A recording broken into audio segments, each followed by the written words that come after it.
It looks like a luxury gemstone, yet it is still just salt. And that is exactly why Himalayan pink salt can sell for up to 30 times more than ordinary table salt in markets around the world. Today we follow the real journey from the underground salt tunnels of Pakistan to the bright factory lines where raw blocks become clean, sparkling crystals for fine dining.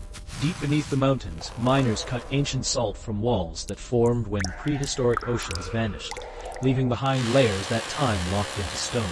Every block is handled like a fragile treasure, drilled, separated with controlled force, then hauled through narrow passages where the air tastes of brine. Outside the mine, the story turns industrial, as sorting yards, washing jets, crushers, hot air dryers, and quality tests reshape the rough mineral into perfect pink grains.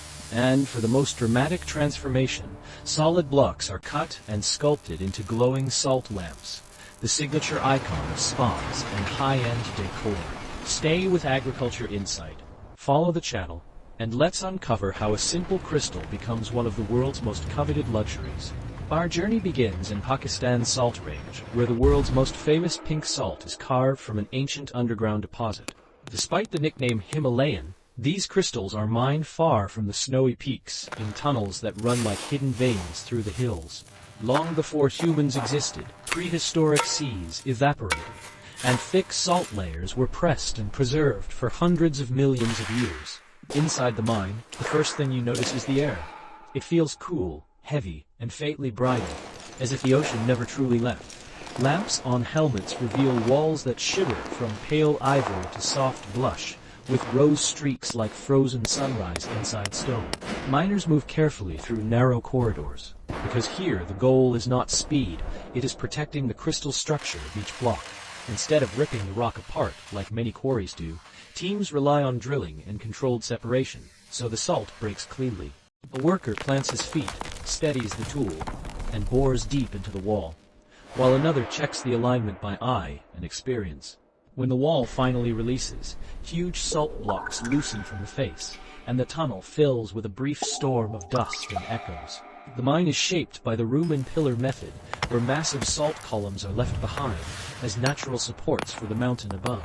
That layout creates cathedral-like chambers, and the pink walls reflect light in a way that makes the space feel strangely alive. The hardest work begins after the blocks come down. Miners strike with heavy hammers, splitting pieces just small enough to move. Every swing is measured, because a careless hit can shatter a valuable crystal into waste, turning beauty into rubble.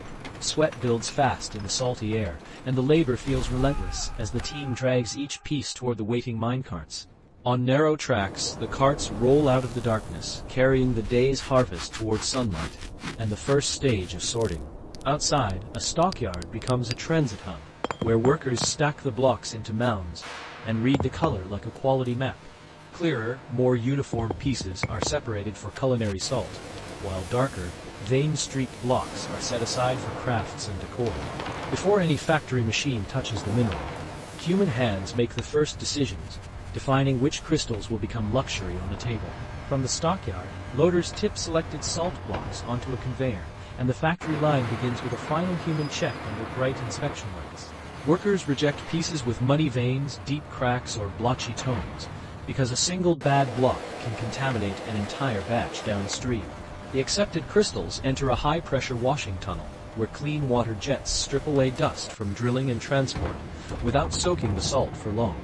Beneath the sprays, vibrating screens shake constantly, letting sand-like fragments fall away, while larger crystals move forward in a steady pink river.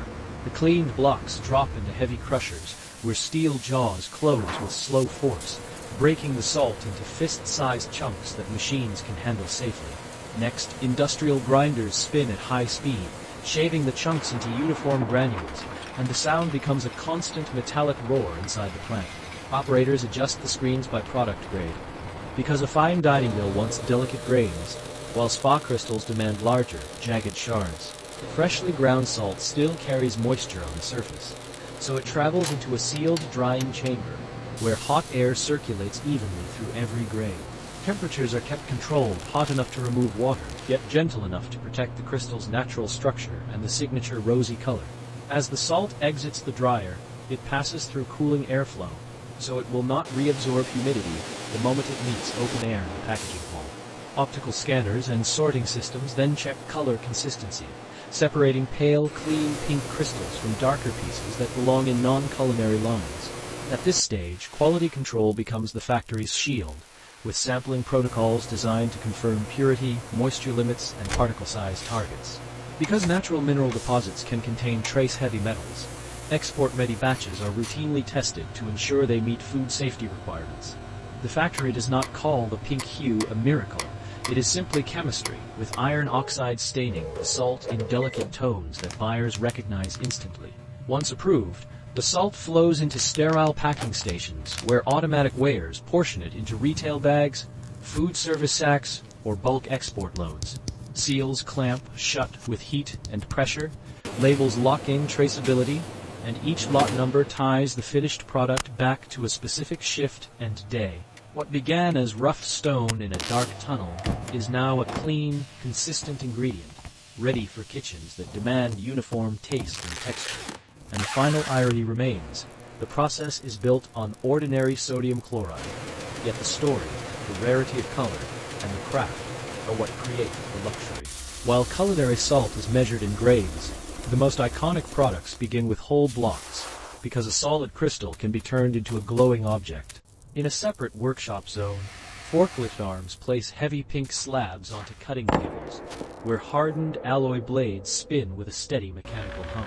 To keep the blade cool and the cut clean, a thin stream of water flows directly onto the contact line, carrying salt dust away like pale mist. As the saw advances, the block splits with a crisp crackle, revealing inner veins that shift from peach to deep rose, like layers of trapped dawn.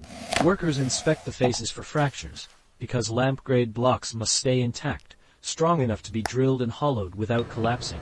The selected pieces move to shaping stations, where each block is clamped firmly, and grinding wheels begin to sculpt the outside into smooth curves. The room fills with a soft, abrasive hiss, and fine pink powder coats gloves, aprons, and the floor, like snow that fell inside a warm factory. Some artisans carve clean cylinders, others form domes or geometric towers, but every design is guided by the natural pattern of the salt veins. A technician drills the center carefully, creating space for the bulb and wiring, while checking that the wall thickness stays even on all sides. Next comes polishing, where rotating pads smooth the surface, revealing a clearer glow path and a richer color once light passes through. The finished shell is wiped, dried, and matched with a wooden base, because the lamp must stand stable even as humidity and temperature change. In the packing area, each lamp is cushioned against impact, since even a small drop can fracture the crystal and ruin hours of work. This is where processing costs rise sharply, because shaping whole blocks demands stronger machines, tougher blades, and careful hands at every step. Yet, these lamps are not sold only as decor. They are marketed as wellness symbols, tied to calm rooms, spa rituals, and the idea of natural purity. Scientists debate many of the health claims, but the global demand keeps growing, fueled by aesthetics, storytelling, and the romance of ancient minerals. From the same mine, other blocks become cooking slabs, serving plates, or spa stones, proving that one deposit can generate an entire product universe. In the end, the true value is not a miracle ingredient. It is the transformation from deep underground labor to a polished object people proudly display.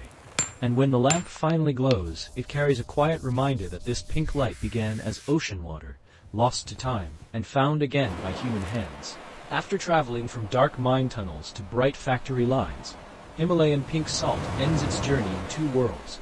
On dining tables as clean crystals, and in living rooms as glowing lamps. The deposit may be ancient and the color may be natural, but the real magic is the chain of human work that protects each block, sorts each grade, and refines each grade. From careful extraction to washing, crushing, drying, scanning, and packaging, every step is designed to turn rough stone into consistent products the global market will trust.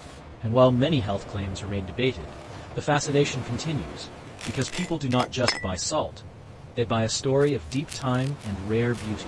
In the end, this luxury is built from something simple, mostly sodium chloride, yet transformed by geology, craftsmanship, and modern industry into a symbol of status and wellness culture. If you enjoyed this behind-the-scenes process, follow Agriculture Insight and tell us what other hidden food or farm industries you want us to uncover next. Until the next journey, stay curious, and remember, sometimes the most ordinary minerals can create the most extraordinary markets.